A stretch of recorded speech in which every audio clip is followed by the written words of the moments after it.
আসসালামু আলাইকুম। স্বাগত জানাচ্ছি আজকে আমাদের March forward free coaching for BCS and others কর্তৃক আয়োজিত সান্ধ্যকালীন আমাদের অনলাইন ক্লাসে। আজকে আমাদের আলোচনার বিষয়বস্তু হবে বাংলা সাহিত্য। আপনাদের 9 নাম্বার লেকচার, যেটা 9 নাম্বার লেকচারে সমসাময়িক যে সাহিত্যিক তাদের সাহিত্যকর্ম এবং সাহিত্যকর্মের বিভিন্ন উপজীব্য বিভিন্ন বিষয় নিয়ে আমরা আজকে আলোচনা করব। সাহিত্য সাহিত্যকে বলা হয় জীবনের দর্পণ। জীবনের সুখ দুঃখ, হাসি কান্না, আনন্দ বেদনা এগুলোই কি হয়, সাহিত্যের মধ্য দিয়ে প্রতিফলিত হয়। আর এই জীবনের অনুভূতিগুলো যখন আমরা সাহিত্যে পাই তখন আমরা জীবনের সাথে মিলিয়ে দেখি, আর সেখানে আমরা আমাদের জীবনের সাথে এটা সাদৃশ্য পাই। তখন সাহিত্য আমাদের কি হয়ে যায়, আমাদের বিনোদনের একটা অংশ হয়ে যায়, আমাদের ভালো লাগার একটা জিনিস হয়।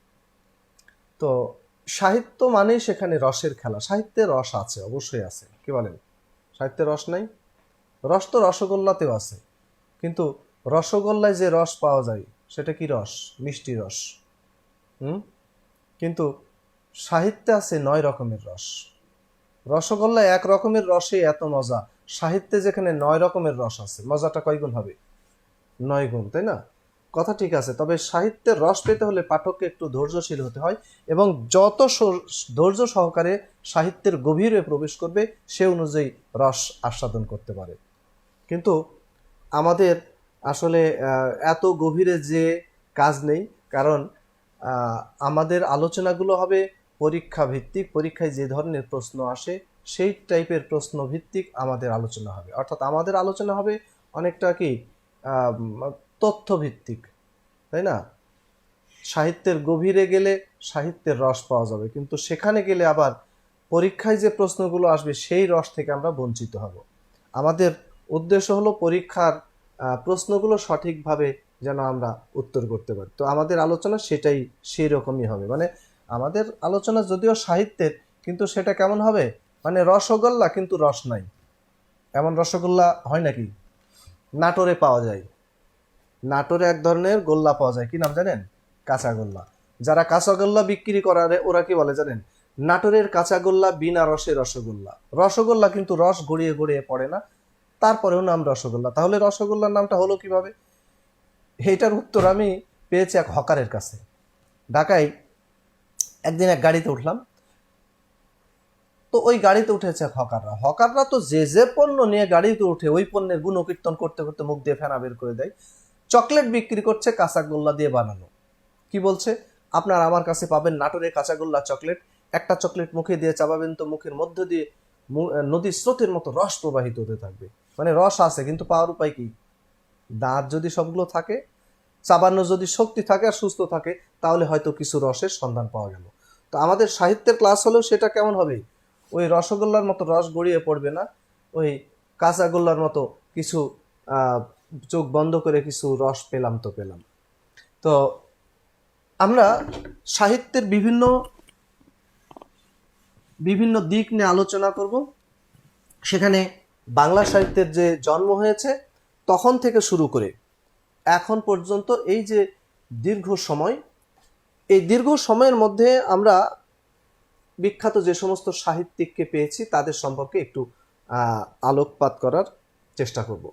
তো বাংলা সাহিত্যের যে পুরো ইতিহাস, সেখানে আমরা পেয়েছি প্রাচীন যুগ, মধ্যযুগ এবং আধুনিক যুগ। এখানে প্রাচীন যুগ, এখানে তেমন কোনো একটাই আমরা সাহিত্যকর্ম পেয়েছিলাম, চর্যাপদ। এখানে চর্যাপদে যে সাহিত্য পেয়েছি সেই সাহিত্যে আসলে একটাই সাহিত্যিক নিদর্শন, সেখানে বৌদ্ধ সহজিয়াদের সাধন তত্ত্ব আমরা পেয়েছি। তো সেখানে প্রায় 24 জন পদকর্তা পদগুলো রচনা করেছিলেন। সেখানে কি হয়েছে, বৌদ্ধ সহজিয়া যারা তারা তাদের সাধন ভজনের তত্ত্ব এখানে তুলে ধরার চেষ্টা করেছেন। তো সেই সাহিত্যকর্ম রচিত হয়েছিল সেই 7ম শতকে, কিন্তু হারানো গিয়েছিল। পরে আমরা কত সালে, 1907 সালে বিখ্যাত পণ্ডিত কে, ডক্টর হরপ্রসাদ শাস্ত্রী তিনি এটা কি করেছেন, উদ্ধার করার পরে আমরা জানতে পারলাম যে বাংলা সাহিত্যের প্রাচীন যুগ ছিল। আর মধ্যযুগে আমরা বিখ্যাত কিছু সাহিত্যকর্ম পেয়েছি। একটা সাহিত্যকর্ম পেয়েছি শ্রীকৃষ্ণ কীর্তন কাব্য, একটা পেয়েছি শ্রীকৃষ্ণ কীর্তন কাব্য। তারপরে এখানে পেয়েছি আমরা বৈষ্ণব সাহিত্য, এখানে আমরা পেয়েছি মঙ্গল কাব্য,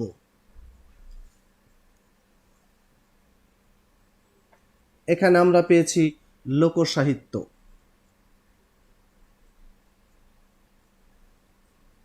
আর অনুবাদ সাহিত্য পেয়েছি, সেখানে পেয়েছি কিছু রোমান্টিক ধারার প্রণয় উপাখ্যান, রোমান্টিক প্রণয় কাব্য।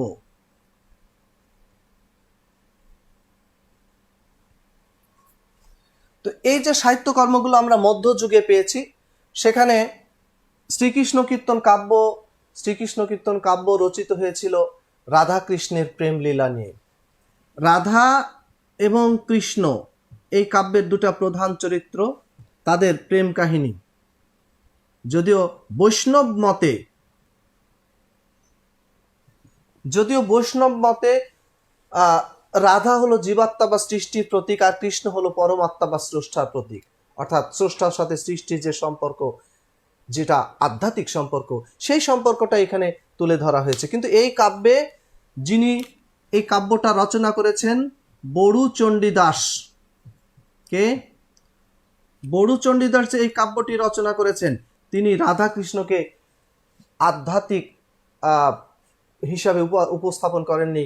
এখানে তিনি কি করেছেন, রাধা কৃষ্ণকে মানবী হিসেবে উপস্থাপন করেছেন, যাদের মধ্যে প্রেম রয়েছে এবং প্রেমের মধ্যে দৈহিক কামনা বাসনা, সেই বিষয়গুলো উপজীব্য হিসেবে এখানে উঠে এসেছে। আর এই রাধা কৃষ্ণের যে প্রেম, তা সেখানে ঘটকের ভূমিকায় অবতীর্ণ হয়েছে এই বড়াই, তাকে বলা হয় রাধা কৃষ্ণের প্রেমের দ্যুতি। আর বৈষ্ণব সাহিত্য মূলত মধ্যযুগের বিখ্যাত সাহিত্যকর্ম, যেখানে 165 জন কবি এই ধারার কাব্য রচনা করেছেন। সেখানে আমরা বৈষ্ণব সাহিত্যের মধ্যে যে সকল সাহিত্যিককে পেয়েছি উল্লেখযোগ্য বিখ্যাত, মোট 165 জন। অবশ্য 165 জনের মধ্যে একজন কবি ছিলেন আধুনিক যুগের, যিনি ছিলেন রবীন্দ্রনাথ।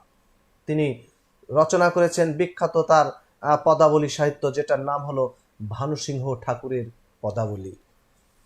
রবীন্দ্রনাথ আধুনিক যুগের, আর বাকি 164 জন কবি ছিলেন মধ্যযুগের, যারা পদাবলী সাহিত্য রচনা করেছেন। এই মোট 165 জন কবি, তাদের মধ্যে উল্লেখযোগ্য বিখ্যাত যে সমস্ত সাহিত্যিক ছিলেন, কবি ছিলেন, তাদের মধ্যে ছিলেন জয়দেব, একজন হলেন জয়দেব, তারপরে বিদ্যাপতি, তারপরে চণ্ডীদাস ছিলেন, জ্ঞানদাস, আর একজন বিখ্যাত হলেন গোবিন্দ দাস। এই 5 জন কবি ছিলেন পদাবলীর বিখ্যাত মহাকবি বলা হয় যাদেরকে। তো এখানে জয়দেব যে কাব্যটা রচনা করেছেন, তার কাব্যের নাম ছিল গীত গোবিন্দম।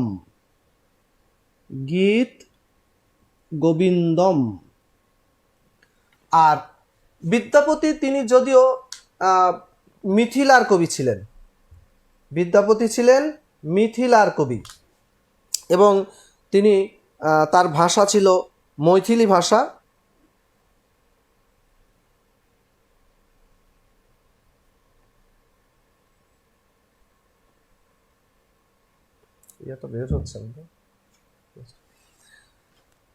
তিনি মিথিলার কবি ছিলেন এবং তার ভাষা ছিল মৈথিলি ভাষা। কিন্তু বিদ্যাপতি সম্পর্কে যে কথাটা বলা হয়, যে বাংলায় একটি চরণ না লিখেও যিনি বাংলা ভাষার কবি হিসেবে পরিচিত, তিনি হলেন বিদ্যাপতি।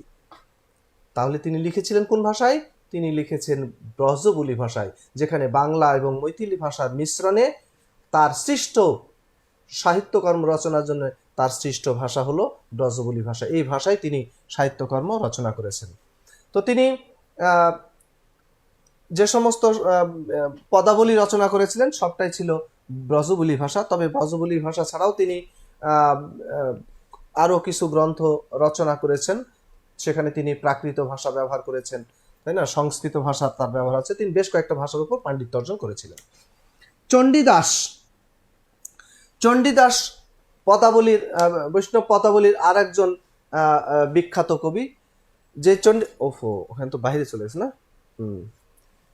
আচ্ছা, জয়দেবের কাব্যটার নাম হলো গীত গোবিন্দম। হ্যাঁ, আমি কাব্যটার নাম আবার লিখছি, গীত গোবিন্দম। ওকে, তো চণ্ডীদাস যাকে বলা হয় বাংলা সাহিত্যের প্রথম মানবতাবাদী কবি, কারণ মধ্যযুগে যখন ধর্ম দেবদেবী ভিত্তিক আলোচনায় ছিল প্রধান, সেই সময় তিনি মানুষ সম্পর্কে বিখ্যাত কথা বলেছেন, সবার উপরে মানুষ সত্য, তাহার উপরে নাই। মানুষ সম্পর্কে এমন কথা বলার জন্য তাকে বলা হয়ে থাকে বাংলা সাহিত্যের প্রথম মানবতাবাদী কবি। তো তার আরো বিখ্যাত চরণ আছে, সই কেমনে ধরি বহিয়া, আমার বধুয়া আন বাড়ি যাই, আমার আঙ্গিনা দিয়া। এখানে জ্ঞানদাস, তিনি চণ্ডীদাসের ভাবশিষ্য কবি ছিলেন। বিদ্যাপতির ভাবশিষ্য কবি ছিলেন গোবিন্দ দাস। এই 5 জন কবি ছিলেন বৈষ্ণব পদাবলীর বিখ্যাত কবি। তারপরে আমরা পেয়েছি মঙ্গল কাব্য। মধ্যযুগের সবচেয়ে দীর্ঘ সময় ধরে যে কাব্যটা রচিত হয়েছে সেটা হলো মঙ্গল কাব্য। 15 শতকে ছিল এই কাব্যের সূচনা, আর ষোড়শ শতকে ছিল এর বিকাশ, কিন্তু অষ্টাদশ শতকে এই কাব্যের পরিণতিকাল। অর্থাৎ 400 বছর ধরে 62 জন কবি এই কাব্য রচনা করেছেন। এর মধ্যে বিখ্যাত যে সমস্ত আমরা কাব্য পেয়েছি মঙ্গল কাব্যের মধ্যে, একটা ছিল মনসা মঙ্গল।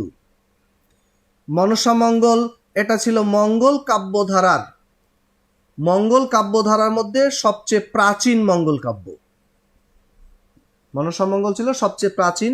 এই মনসা মঙ্গল কাব্যে দেবী মনসার মাহাত্ম্য প্রচারিত হয়েছে, এবং সেখানে বেহুলা এবং লকিন্দরের যে কাহিনী সেটা এখানে আলোচিত হয়েছে। তো মনসা মঙ্গল কাব্যের মধ্যে উল্লেখযোগ্য কিছু চরিত্র আছে। সেখানে আছে চাঁদ সওদাগর, যাকে বলা হয় বাংলা সাহিত্যের প্রথম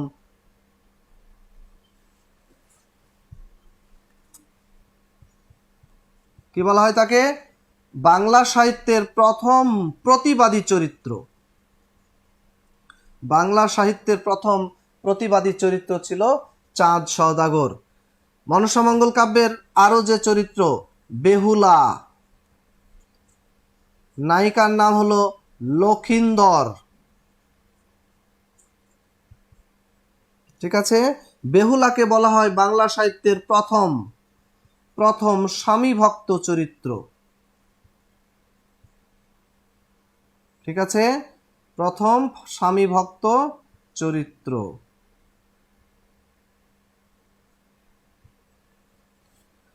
তো এখানে বেহুলা নায়িকা আর লখিন্দর হলো নায়ক, তাদের অমর প্রেমের কাহিনী এখানে বর্ণিত হয়েছে। এরপরে রয়েছে চণ্ডী মঙ্গল কাব্য। মনসা মঙ্গল কাব্যের বিখ্যাত যে সমস্ত কবিরা ছিলেন, বিখ্যাত কবিদের মধ্যে মনসা মঙ্গল কাব্যের কবিদের মধ্যে ছিলেন কানা হরিদত্ত, যাকে আদি কবি বলা হয়।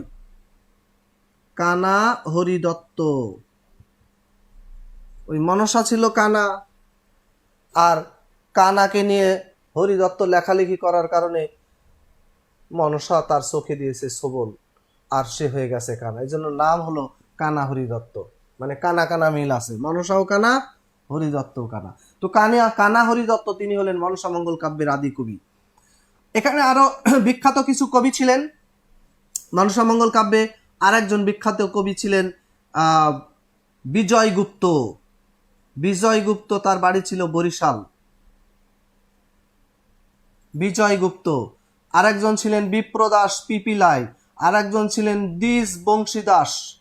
এই দ্বিজ বংশীদাস তিনি ছিলেন বাংলা সাহিত্যের প্রথম মহিলা কবি চন্দ্রাবতীর বাবা, তার বাড়ি ছিল কিশোরগঞ্জ। এরপরে চণ্ডীমঙ্গল কাব্য। চণ্ডীমঙ্গল কাব্যে এখানে দুইটা কাহিনী রয়েছে। একটা কাহিনীতে চরিত্র আছে কালকেতু, কালকেতু, ফুল্লরা, ভাড়ু দত্ত। আর এক কাহিনীতে আছে, আর এক কাহিনীর মধ্যে আছে ধনপতি, সদাগর, লহনা, আর একজন হলো খুলনা, খুলনা না খুলনা। এটা হলো চণ্ডীমঙ্গল কাব্যের দুইটা কাহিনী। একটা হলো কালকেতু উপাখ্যান, আর একটা হলো ধনপতি সদাগর উপাখ্যান। এটা হলো বেদ শ্রেণীকে নিয়ে, আর এটা হলো বণিক শ্রেণীকে নিয়ে। তো এখানেও চণ্ডীমঙ্গল কাব্যে চণ্ডী দেবীর পূজা প্রচারের কাহিনী এখানে বর্ণিত হয়েছে। এরপরে আর একটা বিখ্যাত মঙ্গল কাব্য হলো অন্নদামঙ্গল। অন্নদামঙ্গল হলো মঙ্গল কাব্য ধারার মধ্যে সর্বশেষ মঙ্গল কাব্য। মঙ্গল কাব্য ধারার সর্বশেষ মঙ্গল কাব্যের নাম হলো অন্নদামঙ্গল। এই অন্নদামঙ্গল কাব্যে দুইটা বিখ্যাত চরিত্র আছে। একটা হলো হীরা মালিনী, আর একটা হলো ঈশ্বরী পাটনি। একটা হীরা মালিনী আর একটা ঈশ্বরী পাটনি। ঈশ্বরী পাটনি চরিত্রটা ইম্পর্টেন্ট। তার একটা বিখ্যাত ডায়লগ আছে। ওই অন্নদা দেবী যখন খেয়া পার হয়, তখন ঈশ্বরী পাটনিকে কোনো কিছু চাওয়ার জন্য অনুমতি দিয়েছিল। তখন ঈশ্বরী পাটনি কি চেয়েছে? আমার সন্তান যেন থাকে দুধে ভাতে। পরীক্ষায় আসে, চরণটা লিখে রাখেন, আমার সন্তান যেন থাকে দুধে ভাতে।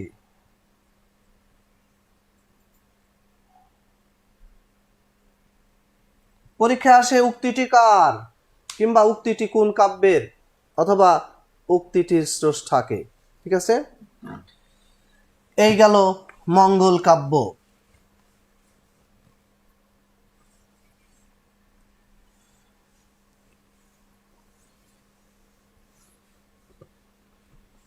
এরপরে আমরা মধ্যযুগে আর একটা সাহিত্যিক ধারা পাই, সেটা হলো রোমান্টিক প্রণয় কাব্য।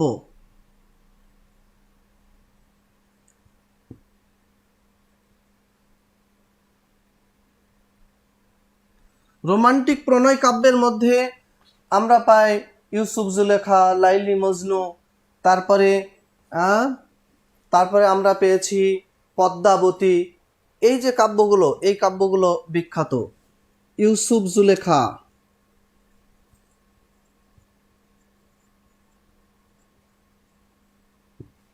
তারপরে লাইলি মজনু,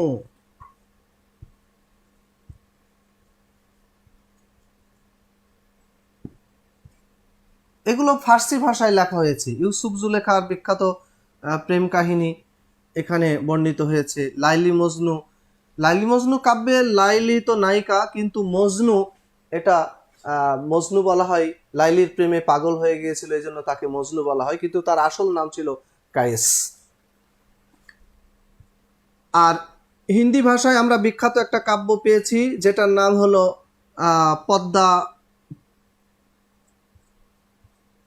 পদ্মাবতী। এটার রচয়িতা ছিলেন, হিন্দি ভাষায় লেখা হয়েছিল, যেটা মালিক মোহাম্মদ জায়ুসি লিখেছিলেন, কিন্তু বাংলায় এটা অনুবাদ করেছিলেন আলাউল। যে কারণে আলাউল এই কাব্য যে রচনা করেছেন, সেখানে পদ্মাবতীর রূপ বর্ণনা করেছেন। পায়ের চুল থেকে শুরু করে প্রত্যেকটা অঙ্গ প্রত্যঙ্গের একদম সূক্ষ্ম বর্ণনা তিনি দিয়েছেন। পদ্মাবতীর ঠোঁটের বর্ণনা দিয়েছেন।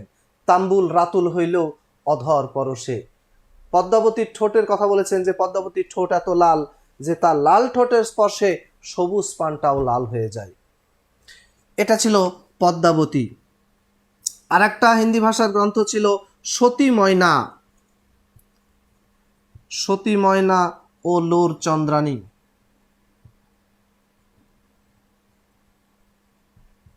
এটা আরাকান রাজসভার আদি কবি ছিলেন দৌলত কাজী।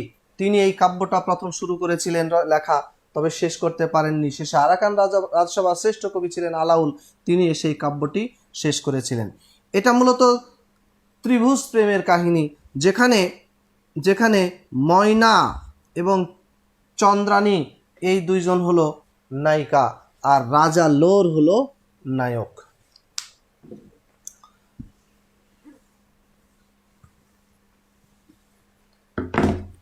আমরা মধ্যযুগে আর একটা বিখ্যাত সাহিত্যকর্ম পেয়েছি, লোক সাহিত্য।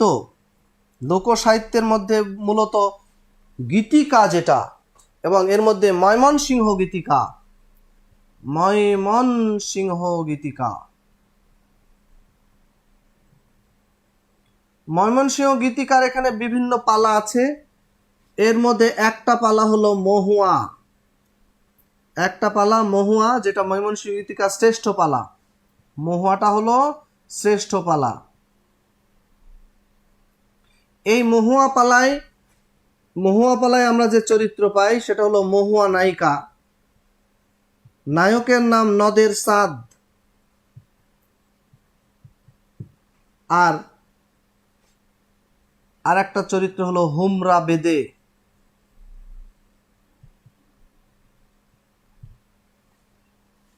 মহুয়া পালা এটা। আর একটা উল্লেখযোগ্য পালার নাম লিখে রাখবেন, আলাল দুলালের পালা। আলাল দুলালের পালা। আলাল দুলালের পালায় চরিত্র যেটা পাই, একটা হলো আলাল, একটা হলো দুলাল, আর একটা হলো মদিনা। আলাল দুলালের পালা এটা লিখেছেন মনসুর বয়াতি।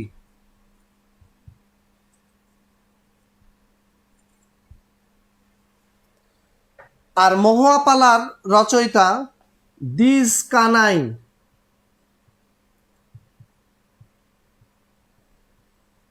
এই দুটা পালা সম্পর্কে একটু মাথায় রাখবেন, মহুয়া এবং আলাল দুলালের পালা। মহুয়া পালা লিখেছেন দিজ কানাই, আর আলাল দুলালের পালা এটা লিখেছেন মনসুর বয়াতি।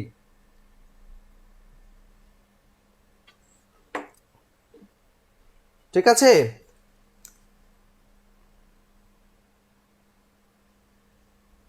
বাংলা সাহিত্যের প্রথম মহিলা কবি চন্দ্রাবতী। চন্দ্রাবতী তিনি ওই যে মঙ্গল কাব্যের, মনসা মঙ্গল কাব্যের কবি যে বললাম দ্বিজ বংশী দাস, তার কন্যা ছিলেন। তিনি হলেন বাংলা সাহিত্যের প্রথম মহিলা কবি। তিনি একমাত্র কবি যিনি বাংলায় রামায়ণ রচনা করেছেন। ঠিক আছে।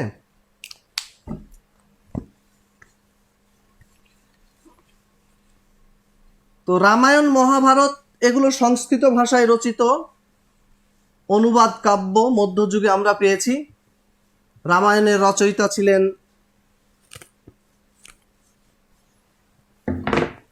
বাল্মীকি, রামায়ণকে রচনা করেছেন। এখানে রামায়ণ অনুবাদ করেছেন চন্দ্রাবতী, কিন্তু মূল রচয়িতা, রামায়ণের মূল রচয়িতা তিনি হলেন বাল্মীকি।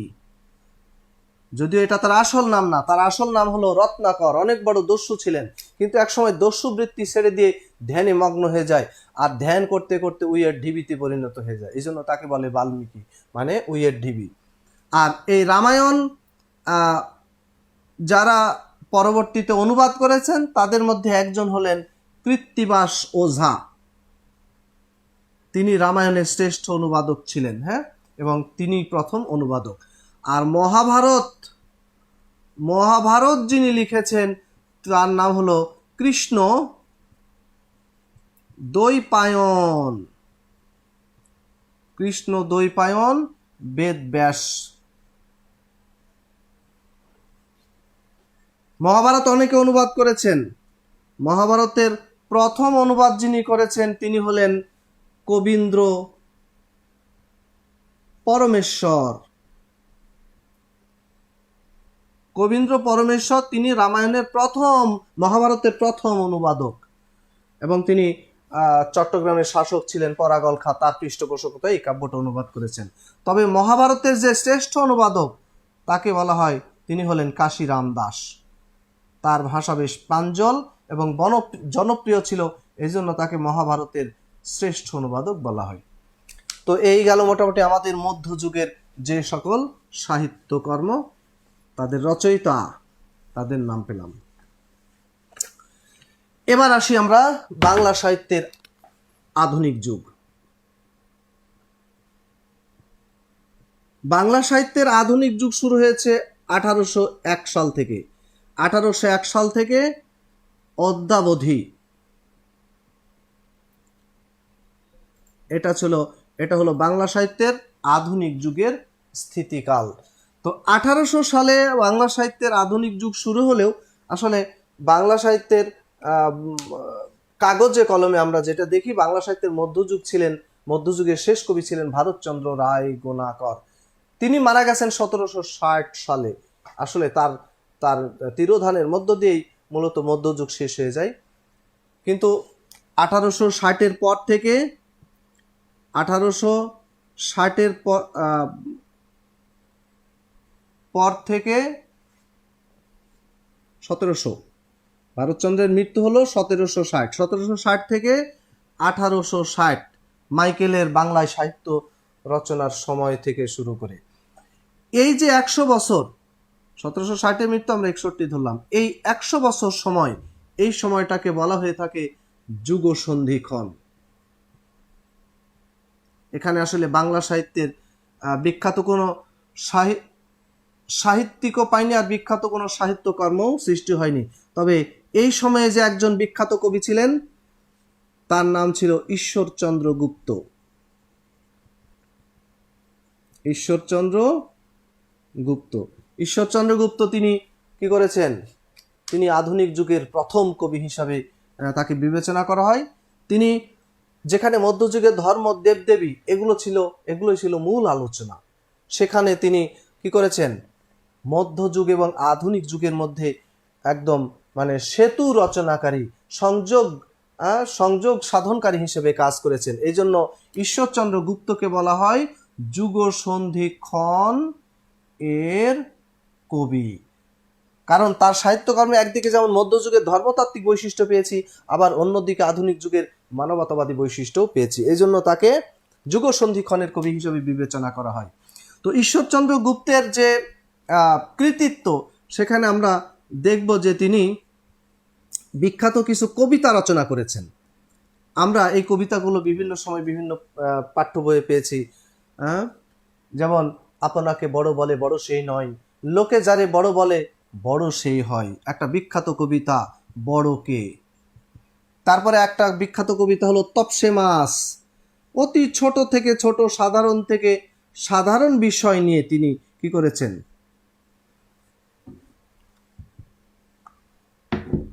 তপসে মাছ। তারপরে স্বদেশ, তারপরে আনারস, তারপরে নীলকর, এগুলো তার এক একটা বিখ্যাত কবিতা। নীলকর কবিতায় তিনি মহারানী ভিক্টোরিয়াকে সম্বোধন করে কতগুলো কথা লিখেছেন। তুমি মা কল্পতরু, আমরা সব পোষাগরু, শিখিনি সিং বাঁকানো, কেবল খাবো খোল বিচালি ঘাস, যেন রাঙ্গা আমলা তুলে মামলা গামলা ভাঙ্গে না, আমরা ভুসি খেলে খুশি হব, ঘুষি খেলে বাঁচবো না। বেশ রসিকতা তিনি এখানে করেছেন। তো ঈশ্বরচন্দ্র গুপ্ত, তাকে ব্যঙ্গ রচনার প্রবর্তক বলা হয়, এবং তিনি তার লেখার মধ্যে যতটা মানে কি করেছেন, তার লেখার মধ্যে তিনি যতটা ব্যঙ্গ বিদ্রুপের আশ্রয় নিয়েছেন, অতটা গভীরে আসলে তিনি প্রবেশ করেননি। এই জন্য তার শিষ্য ছিলেন বঙ্কিম, ঈশ্বরচন্দ্র গুপ্ত সম্পর্কে বলেছেন যে এত বড় প্রতিভা ইয়ার্কিতেই ফুরাইয়া গেল। তো এরকম বিখ্যাত কবিতা, যেগুলোকে তার প্রবোধ প্রভাকর এই গ্রন্থের মধ্যে তিনি এই কবিতাগুলোকে সংকলন করেন। প্রবোধ প্রভাকর। তারপরে আরেকটা আছে হিতপ্রভাকর, যেটা তিনি গদ্যে পদ্যে রচনা করেছিলেন। বাংলা সাহিত্যের যে আধুনিক যুগ, এই পুরো আধুনিক যুগটাকে দুইটা ভাগ করা হয়, আর এই ভাগ দুটো করা হয় রবীন্দ্রনাথকে কেন্দ্র করে। তো বাংলা সাহিত্যের এই যে আধুনিক যুগ 1801 থেকে আজ পর্যন্ত, এই আধুনিক যুগটাকে দুটা ভাগে ভাগ করা হয়, আর এই ভাগ দুটো করা হয় রবীন্দ্রনাথকে কেন্দ্র করে। একটা রবীন্দ্রনাথের আগে, আর একটা হলো রবীন্দ্রনাথের পরে। তো রবীন্দ্রনাথের আগে আমরা যে সমস্ত সাহিত্যিককে পাই, তাদের মধ্যে একজন দেখলাম ঈশ্বরচন্দ্র গুপ্ত। এরকম আরো যারা কবি ছিলেন, যেমন মাইকেল মধুসূদন দত্ত। মাইকেল মধুসূদন দত্ত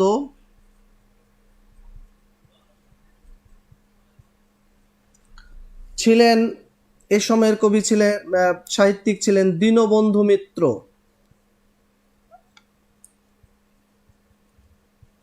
দীনবন্ধু মিত্র এই সময়ে ছিলেন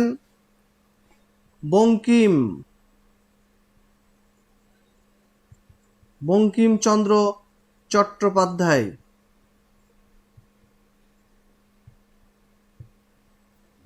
ছিলেন মীর মশাররফ হোসেন।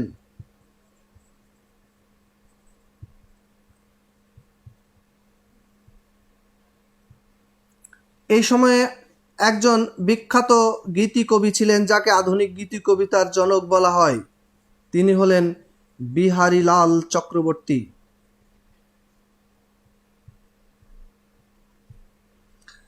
ছিলেন বাংলা সাহিত্যের প্রথম মহাকবি, যাকে বলা হয় প্রথম মুসলিম মহাকবি, কায়কোবাদ। এরকম বিখ্যাত কবি সাহিত্যিকরা ছিলেন রবীন্দ্রনাথের আগে। তো মাইকেল মধুসূদন দত্ত, এখানে আরেকজন বিখ্যাত সাহিত্যিকের নাম না বললেই হবে না, তিনি হলেন ঈশ্বরচন্দ্র বিদ্যাসাগর। আচ্ছা, ঈশ্বরচন্দ্র বিদ্যাসাগর, তার সম্পর্কে আমি একটু আগে বলে নিই। ঈশ্বরচন্দ্র বিদ্যাসাগর, তাকে বলা হয়ে থাকে বাংলা গদ্যের জনক। বাংলা গদ্যকে তিনি প্রথম মৌলিক রূপ দান করেছেন। এই জন্য বিদ্যাসাগরকে কি বলা হয়? বাংলা গদ্যের জনক বলা হয়। এবং তিনি প্রথম কি করেছেন? বাংলা গদ্যে তিনি প্রথম বিরাম চিহ্ন বা জ্যোতি চিহ্নের প্রবর্তন করেছেন। এই জন্য তাকে বলা হয় বাংলা বিরাম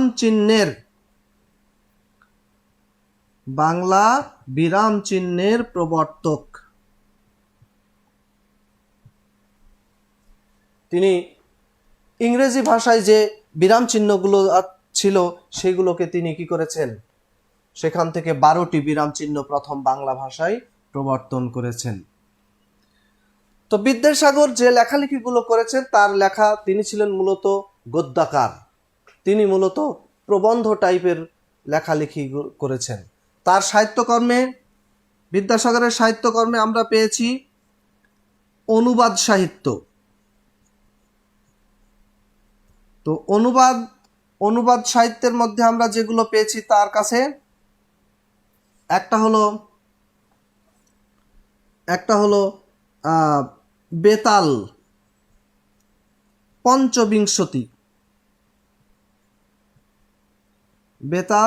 পঞ্চবিংশতি, তারপরে হলো ভ্রান্তি বিলাস, যেটা তিনি কি করেছেন, যেটা উইলিয়াম শেক্সপিয়ারের কমেডি অফ এরর্স থেকে এই গ্রন্থটি তিনি বাংলায় অনুবাদ করেছেন।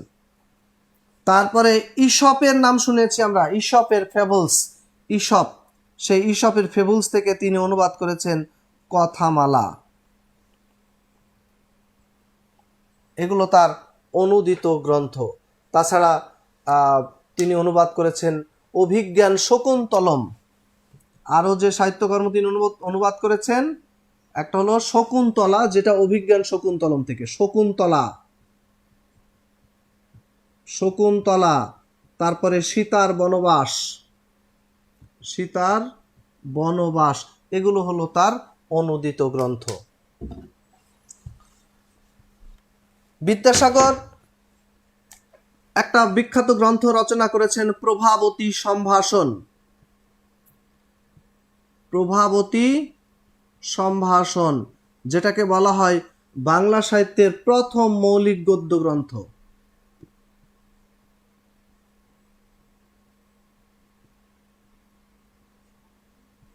বাংলা সাহিত্যের প্রথম মৌলিক গদ্য গ্রন্থ বলা হয় এই প্রভাবতী সম্ভাষণকে, যেটা তিনি তার একজন বন্ধু ছিলেন রাজনারায়ণ বসু।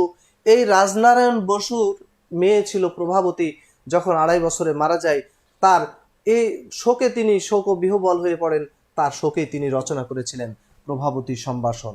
এটা বাংলা সাহিত্যের প্রথম শোকগাথাও বলা হয়, শোকগাথা।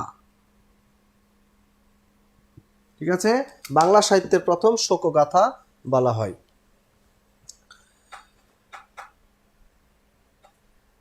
তিনি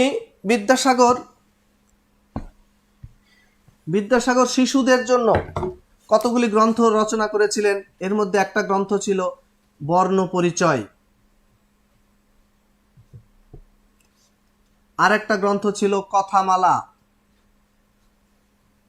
বিদ্যাসাগর ব্যাকরণ রচনা করেছিলেন, যেটার নাম ছিল ব্যাকরণ কৌমুদী। ব্যাকরণ কৌমুদী। আর তিনি তার আত্মজীবনীমূলক একটা গ্রন্থ রচনা করেছেন, যেটার নাম হলো বিদ্যাসাগর চরিত। বিদ্যাসাগর চরিত। তো বিদ্যাসাগরের এই সাহিত্য কর্মগুলো একটু মাথায় রাখতে হবে।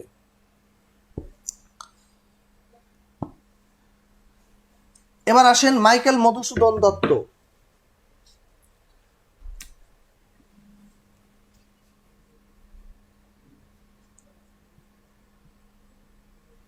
মাইকেল বাংলা সাহিত্যে একজন উচ্চাকাঙ্ক্ষী কবি ছিলেন। বিশ্বে বড় বড় যারা মহাকবি ছিলেন, হোমার, মিল্টন, ভার্জিল, তাদের মতো তিনি একজন বড় কবি হবেন, বিশ্বজোড়া তার খ্যাতি ছড়িয়ে পড়বে। এই আশায় বুক বেঁধে বাংলাকে অবজ্ঞা করে তিনি ইংরেজিতে লেখালেখি শুরু করেছিলেন। তিনি ভেবেছিলেন বাংলায় লিখলে আমার এই লেখা কেউ বুঝবেও না, আর আমার এই প্রত্যাশা পূরণ হবে না। তখন তিনি কি করলেন? তখন তিনি বাংলাকে অবজ্ঞা করে ইংরেজিতে লেখালেখি শুরু করেছিলেন। একটা কাব্য লিখেও ফেলেছিলেন, সেটার নাম ছিল দ্য ক্যাপটিভ লেডি। কিন্তু কাব্য লেখার পরে দেখলেন তার সে আশায় গুড়ে বালি। মহাকবি তো দূরের কথা, কবি হিসেবেও কেউ পাত্তা দেয় না। হতাশ হলেন, তিনি শুরু করলেন বাংলায় লেখা। তো প্রথম তিনি ইংরেজি কাব্য রচনা করলেও তিনি যখন বাংলায় লেখালেখি শুরু করেছিলেন, বাংলায় যখন তিনি লেখালেখি শুরু করেছিলেন, তার সাহিত্যিক জীবন বেশি দিন ছিল না। তার জন্ম ছিল 1824 খ্রিস্টাব্দে, মৃত্যু হয়েছে 1873 খ্রিস্টাব্দে। কিন্তু 73 পর্যন্ত লিখতে পারেননি। 65 সালের মধ্যে তার লেখালেখি ক্লোজ। মাত্র 6 বছরের সাহিত্যিক জীবন ছিল, কিন্তু এই 6 বছরে তিনি যতগুলো প্রোডাক্ট আমাদের উপহার দিয়েছেন, এত কম সময়ের মধ্যে এত বিখ্যাত সাহিত্যকর্ম আর অন্য কোনো লেখকের পক্ষে লেখা সম্ভব হয় নাই। যে কারণে মাইকেল সম্পর্কে বলা হয়ে থাকে যে মাইকেল বাংলা সাহিত্যকে 100 বছর এগিয়ে দিয়ে গেছেন। আবার কেউ বলেছেন বাংলা সাহিত্যকে তিনি 500 বছর এগিয়ে দিয়ে গেছেন, কারণ সেই মানের, সেই মাপের সাহিত্যকর্ম আর অন্য কারো কাছে আমরা পাইনি। তো মাইকেলের কাছে আমরা যে বিখ্যাত সাহিত্যকর্মগুলো পেয়েছি, তিনি যেমন নাটক রচনা করেছেন, বাংলা সাহিত্যের প্রথম সার্থক নাটক। তিনি প্রথম সার্থক নাটক রচনা করেছেন, যেটার নাম হলো শর্মিষ্ঠা। তিনি রচনা করেছেন প্রথম সার্থক ট্র্যাজেডি নাটক। প্রথম সার্থক ট্র্যাজেডি নাটক কৃষ্ণকুমারী। তিনি রচনা করেছেন বাংলা সাহিত্যের প্রথম সার্থক কমেডি নাটক, যেটার নাম হলো পদ্মাবতী। তিনি বাংলায় প্রথম কি করেছেন? অমিত্রাক্ষর ছন্দের ব্যবহার করেছেন। এই পদ্মাবতী নাটকের কিছু ডায়লগ ছিল কবিতায়, আর সেখানেই তিনি কি করেছেন? তিনি প্রথম অমিত্রাক্ষর ছন্দের ব্যবহার করেছেন। তো এখানে মাইকেলের এই রকম বিখ্যাত নাটক রচিত হয়েছে। তিনি বাংলা সাহিত্যে প্রথম মহাকাব্য রচনা করেছেন, তার মহাকাব্যের নাম হলো মেঘনাদ বধ। বধ কার নাম? রাবণের ছেলে। বধ কি বধের হাড্ডি সেই জন্য? না, বধ হলো কি করা? বধ করা, হত্যা করা। এখানে মেঘনাদ বধ বাংলা সাহিত্যের প্রথম সার্থক এবং শ্রেষ্ঠ মহাকাব্য। প্রথম সার্থক ও শ্রেষ্ঠ মহাকাব্য। এটা 1861 সালে রচিত হয়েছে, সালটা একটু মাথায় রাখবেন। তো মেঘনাদ বধ মহাকাব্যে যে চরিত্রগুলো আমরা পাই, মেঘনাদ, রাম, তারপরে রাবণ, লক্ষ্মণ, সীতা, প্রমীলা, এরকম বিখ্যাত কিছু চরিত্র একটু খেয়াল রাখতে হবে। কে কে? একটা হলো রাম, রাবণ, তারপরে লক্ষ্মণ, বিভীষণ, তারপরে সীতা, তারপরে প্রমীলা। এই চরিত্রগুলো খেয়াল রাখবেন। তিনি দুইটা বিখ্যাত প্রহসন রচনা করেছেন। একটা হলো একেই কি বলে সভ্যতা এবং বুড়ো শালিকের ঘাড়েরও। প্রহসন দুটোর নাম মাথায় রাখবেন। মাইকেলের কাছে আমরা কাব্য পেয়েছি। বাংলা কবিতায় তিনি অনেক নতুনত্বের জন্ম দিয়েছেন। বাংলা কবিতায় তিনি কি এনেছেন? তিনি পত্রকাব্য এনেছেন। বীরাঙ্গনা,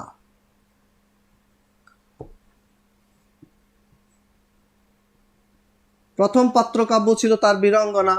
এরপরে তিনি রচনা করেছেন তিলোত্তমা সম্ভব। তিলোত্তমা সম্ভব এটা হলো অমিত্রাক্ষর ছন্দে রচিত প্রথম কাব্য তার। আর তার কাছে আমরা পেয়েছি চতুর্দশপদী কবিতাবলী। চতুর্দশপদী কবিতাবলী, এই গ্রন্থের নামগুলো শিখে রাখবেন।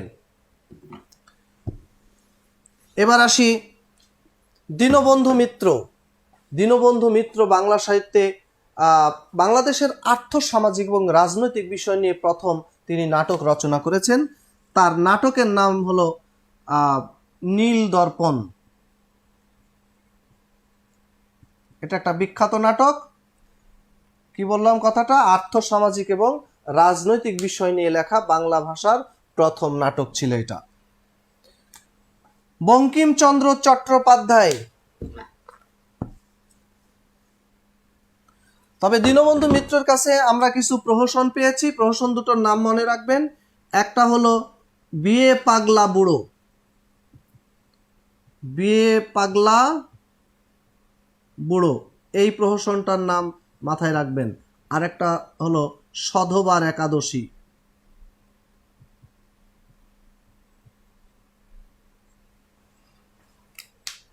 জামাই বাড়ি আরেকটা প্রহসন তার রয়েছে। বঙ্কিমচন্দ্র চট্টোপাধ্যায়, যাকে বলা হয় বাংলা সাহিত্যের প্রথম সার্থক ঔপন্যাসিক, প্রথম সার্থক ঔপন্যাসিক।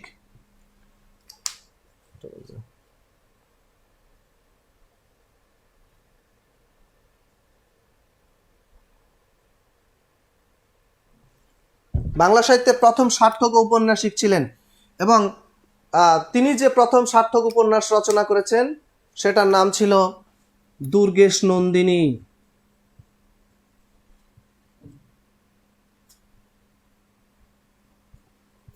আর তিনি রচনা করেছেন প্রথম রোমান্টিক উপন্যাস কপালকুণ্ডলা।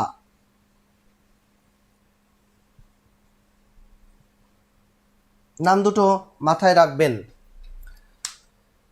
তো বঙ্কিমকে বলা হয়ে থাকে সাহিত্য সম্রাট, বঙ্কিমকে বলা হয়ে থাকে বাংলার স্কট। বিখ্যাত ইংরেজ ঔপন্যাসিক ছিলেন স্যার ওয়াল্টার স্কট। তার আদর্শ অনুসরণে তিনি রচনা করেছেন ঐতিহাসিক কাহিনীকে ঐতিহাসিক কাহিনীর সাথে রোমান্সের সংযোগ ঘটিয়ে তিনি প্রায় তার 8টা উপন্যাসের মধ্যে এরকম মানে ঐতিহাসিক ধর্মী রোমান্টিক উপন্যাস রচনা করেছিলেন। তো এই কারণে বঙ্কিমচন্দ্রকে বলা হয়ে থাকে বাংলার স্কট, এবং তিনি হলেন এই উপমহাদেশের প্রথম গ্র্যাজুয়েট বিএ পাস মহাপুরুষ। মীর মশাররফ হোসেন বাংলা সাহিত্যের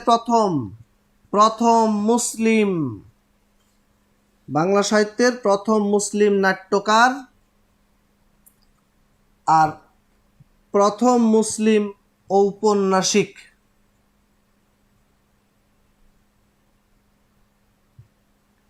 মীর মশাররফ হোসেন।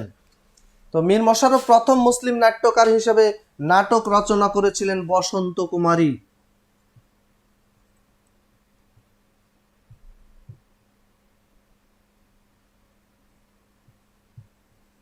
এবং প্রথম ঔপন্যাসিক হিসেবে তিনি রচনা করেছেন রত্নবতী।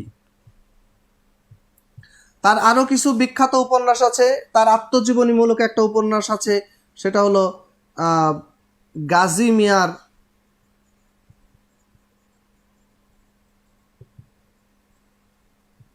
মিয়ার বস্তানি এবং উদাসীন পথিকের মনের কথা। উদাসীন পথিকের মনের কথা এই দুটো তার আত্মজীবনীমূলক উপন্যাস। আত্মজীবনীমূলক উপন্যাস, ঠিক আছে।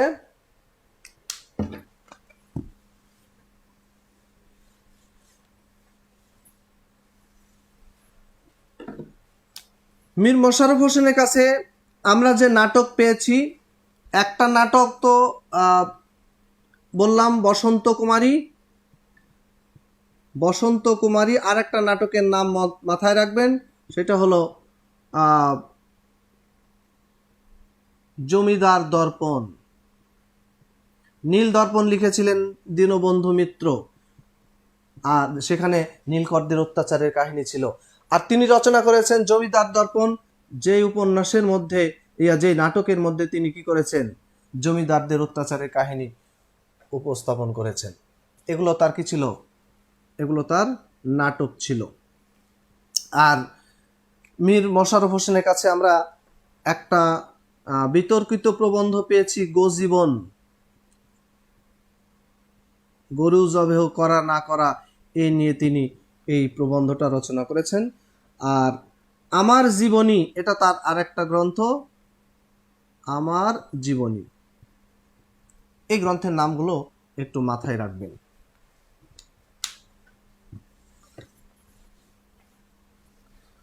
বিহারীলাল চক্রবর্তী, যিনি বাংলা আধুনিক গীতি কবিতার জনক, এবং তিনি রবীন্দ্রনাথের কাব্যগুরু হিসেবে পরিচিত। তো বিহারীলাল চক্রবর্তী কি করেছেন? তিনি গীতি কাব্য রচনা করেছেন। গীতি কবি কাকে বলে? যিনি তার একান্ত ব্যক্তিগত আবেগ, অনুভূতি, কল্পনাকে যখন সুরের ঝংকারে প্রকম্পিত করে উপস্থাপন করেন, তখন সেটা হয় গীতিকাব্য। আর তার যে সমস্ত বিখ্যাত গীতিকাব্য, বিহারীলাল চক্রবর্তীর কয়েকটা গীতিকাব্যের নাম লিখে রাখবেন। একটা হলো সারদা মঙ্গল, তারপরে সাধের আসন,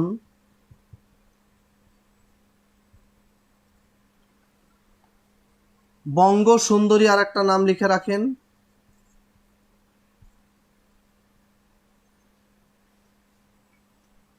এই কয়েকটা গীতিকাব্যের নাম লিখে রাখবেন।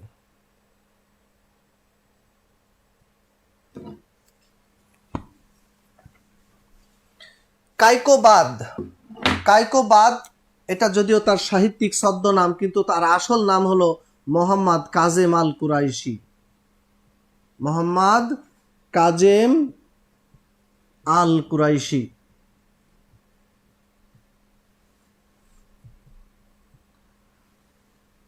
তিনি প্রথম মুসলমান হিসেবে মহাকাব্য রচনা করেছেন, যেটার নাম হলো মহাশ্মশান। এই মহাশ্মশান মহাকাব্যটি তিনি রচনা করেছিলেন। পানিপথের তৃতীয় যুদ্ধ 1761 সালে সংগঠিত হয়েছিল কাবুলদের সাথে মারাঠাদের, মহারাষ্ট্র আর কি। এই কাবুল অধিপতি ছিলেন আহমেদ শাহ আবদালি, তার সাথে মানে মারাঠা সেনাপতি ছিলেন ইব্রাহিম কার্দি। তাদের মধ্যে যুদ্ধ সংগঠিত হয়েছিল। এই যুদ্ধের ভয়াবহতা, এই যুদ্ধের ক্ষয়ক্ষতি, এই যুদ্ধে যে ব্যাপক প্রাণনাশ, এগুলো নিয়েই তিনি রচনা করেছেন মহাশ্মশান। তো এটা তার বিখ্যাত মহাকাব্য। এটা 1904 সালে প্রকাশিত হয়েছে। এটা ছাড়া তার বিরহ বিলাপ,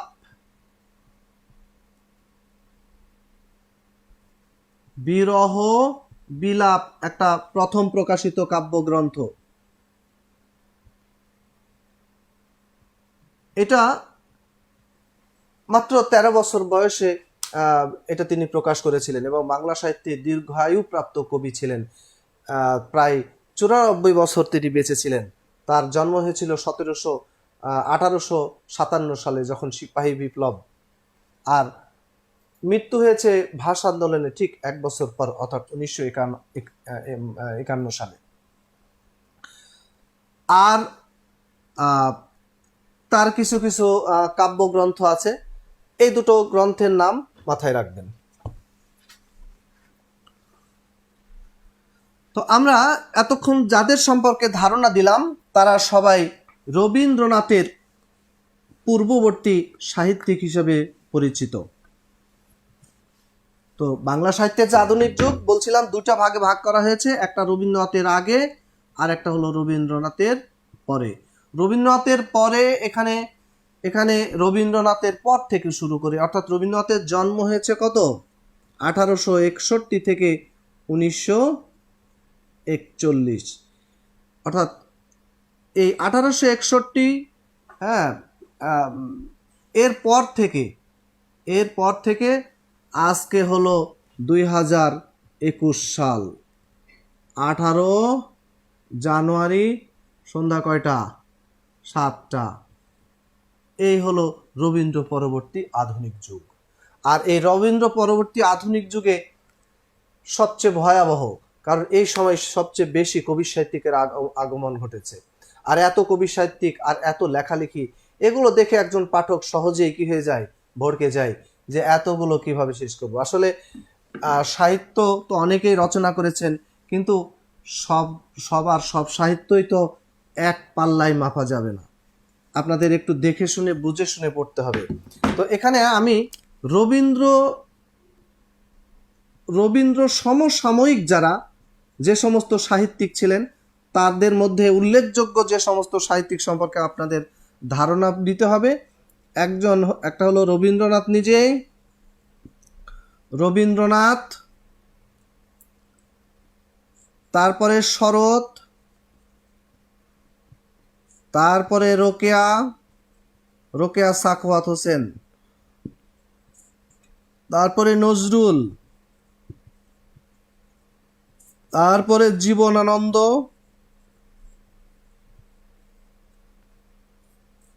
তারপরে জসিমউদ্দিন,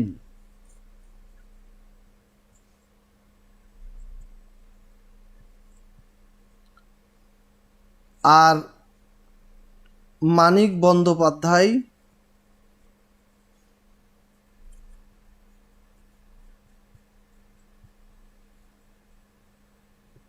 এবং ফররুক আহমদ।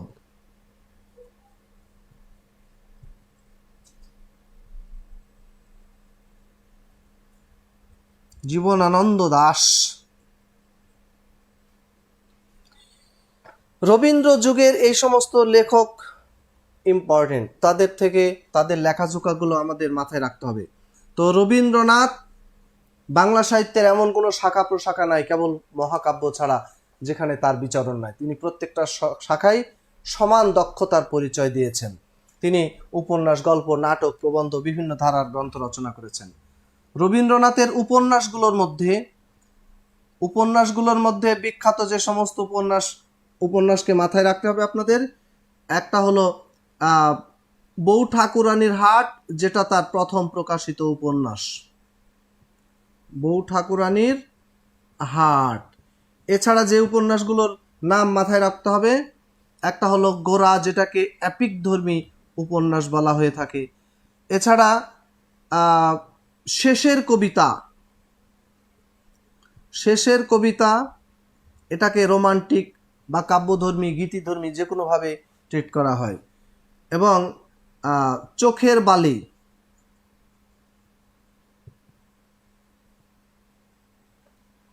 এই উপন্যাসগুলোর নাম একটু মাথায় রাখবেন। বউ ঠাকুরানীর হাট এটা হলো তার প্রথম, গোরা এটা রাজনৈতিক উপন্যাস, এটা তার রাজনৈতিক এবং এটাকে এপিক ধর্মী বলা হয়ে থাকে। শেষের কবিতা এটা তার বিখ্যাত উপন্যাস। এই উপন্যাসের মধ্যে তিনি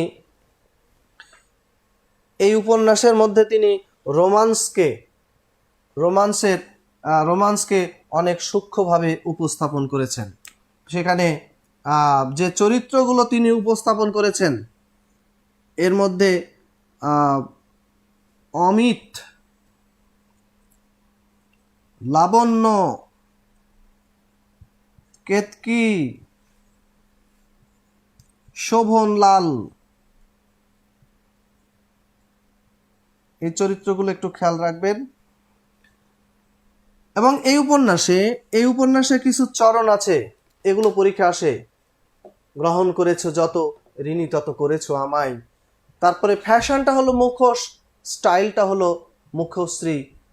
আর একটা বিখ্যাত চরণ যেটা গান আকারে তিনি শেষে বলেছিলেন যে কালের যাত্রার ধ্বনি শুনিতে কি পাও। এই চরণগুলো খেয়াল রাখবেন। চোখের বালি এটা বিধবা এক মেয়ের কাহিনী সেখানে উপস্থাপন করেছেন। তো চোখের বালি, এটা আমি উপরে লিখছি, চোখের বালি উপন্যাসে যে চরিত্রগুলো আছে এগুলো একটু মাথায় রাখতে হবে।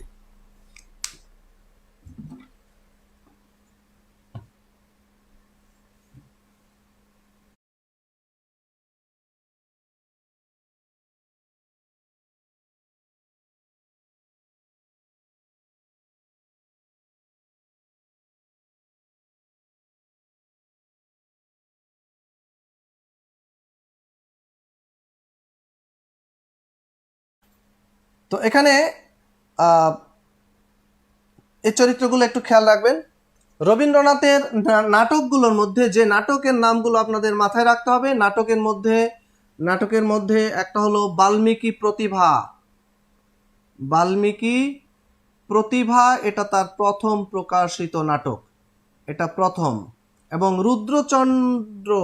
রুদ্রচন্দ্র এটাকে বলা হয় তার প্রথম নাটিকা। আরেকটা নাটকের নাম লিখে রাখেন বিসর্জন, যেটাকে তার বলা হয় শ্রেষ্ঠ নাটক।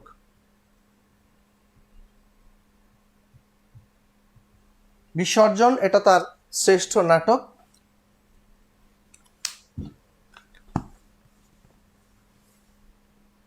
এই নাটকে রবীন্দ্রনাথ নিজেই অভিনয় করেছেন। কয়েকটা গল্পের নাম লিখে রাখেন। দেনা পাওনা এটা বাংলা সাহিত্যের প্রথম সার্থক, এবং বাংলা সাহিত্যের প্রথম সার্থক ছোট গল্প। দেনা পাওনা যদিও এটা প্রথম সার্থক, কিন্তু প্রথম যে তিনি গল্পটা রচনা করেছিলেন সেটার নাম ছিল ভিখারিণী। এই ছোট গল্পটা রবীন্দ্রনাথের নিজের কাছেই এটা ভালো লাগে না, এটাকে তিনি পরিত্যক্ত ঘোষণা করেছেন, কিন্তু এটা তার প্রথম প্রকাশিত।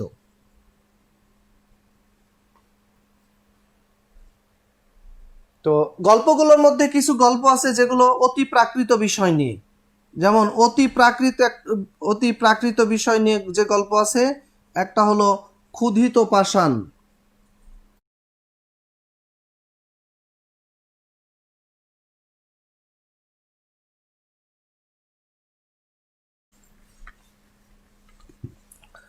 তারপরে কতগুলো গল্প আছে, যেই গল্পের মধ্যে মুসলমান চরিত্র আছে তার মধ্যে হলো মুসলমান চরিত্র। একটা হলো মুসলমানের গল্প,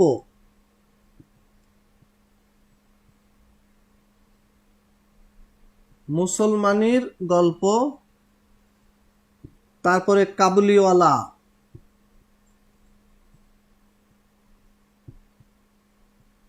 তারপরে মুকুট, শুভা এবং ক্ষুধিত পাষাণ। এই ছোট গল্পগুলোর মধ্যে মুসলমান চরিত্র তিনি উল্লেখ করেছেন।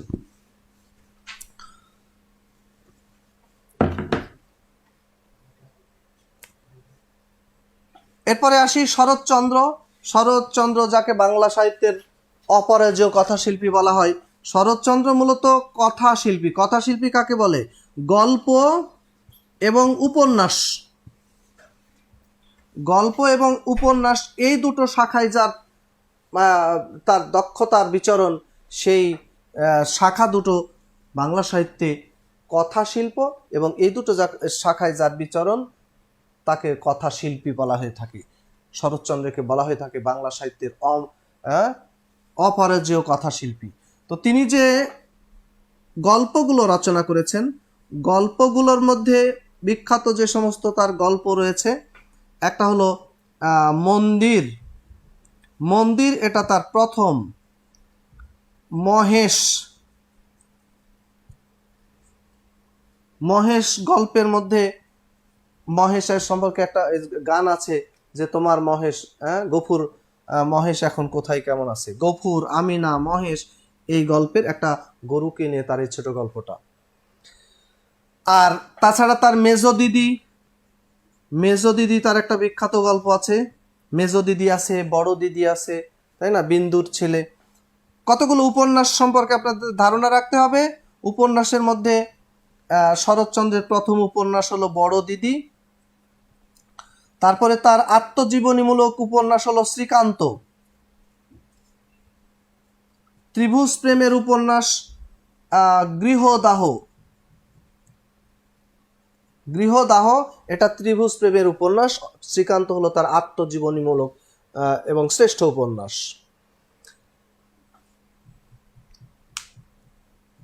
আচ্ছা, এরপরে আসি নজরুল। নজরুল রোকেয়া, রোকেয়া আছেন যাকে তিনি মূলত নারীবাদী, বাংলা সাহিত্যের প্রথম নারীবাদী লেখক, এবং তাকে কি বলা হয়, মুসলিম নারী জাগরণের বা নারী জাগরণের অগ্রদূত বলা হয়। তিনি মূলত একজন প্রাবন্ধিক। নারীদেরকে তিনি কি করার জন্য, সচেতন করার জন্য, নারীদেরকে শিক্ষায় এগিয়ে নেওয়ার জন্য তিনি বিভিন্ন ধরনের কার্যক্রম হাতে নিয়েছিলেন। তো এই জীবনানন্দ দাশ, তারপরে জসীমউদ্দিন, মানিক বন্দ্যোপাধ্যায়, মূলত এই সমস্ত লেখকদের সম্পর্কে আমাদের কিছু কিছু ধারণা নিতে হবে। এবং পরবর্তী যারা উল্লেখযোগ্য কিছু সাহিত্যিক আছেন, শামসুর রহমান, তারপরে সৈয়দ শামসুল হক, নির্মলেন্দু গুণ, তাদের সম্পর্কেও আমরা একটু একটু ধারণা নিব। আশা করি এই কয়েকজন লেখক সম্পর্কে পড়লে আপনাদের সাহিত্যের ওপরে একটা কমপ্লিট একটা প্রিপারেশন তৈরি হবে। তো ঠিক আছে, তাহলে আজকে এই পর্যন্তই। আপনারা ভালো থাকবেন, আপনাদের জন্য শুভ কামনা রইল।